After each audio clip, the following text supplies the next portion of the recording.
ఎక్కువ మంది నేర్చుకున్నారు. ఇప్పుడు చక్రాసనం చేస్తోంది Tanvika, 7th class B section. చక్రాసనం అంటే శరీరం అంతా చక్రం లాగా రౌండ్గా మలుచుకుంటుంది అన్నమాట.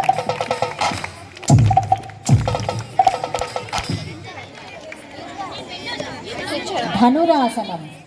ధనురాసనం అంటే ధనుస్సులాగా శరీరాన్ని విల్లులాగా వంపి పట్టుకోవడం అన్నమాట. చూస్తే ఒక ధనుస్సు ఆకారంలో బాడీ అంతా మనకి కనిపిస్తుంది. అది ధనురాసనం. బాగుంది, క్లాప్స్ ఇవ్వండి.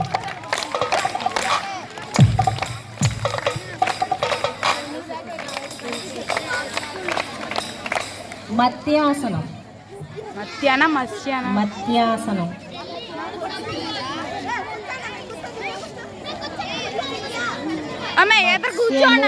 చేప.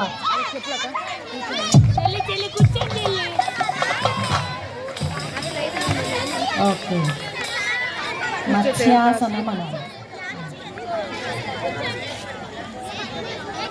సరే, ఇక్కడితో ఆపేస్తోంది. ఆసనాలు బాగా చేసింది.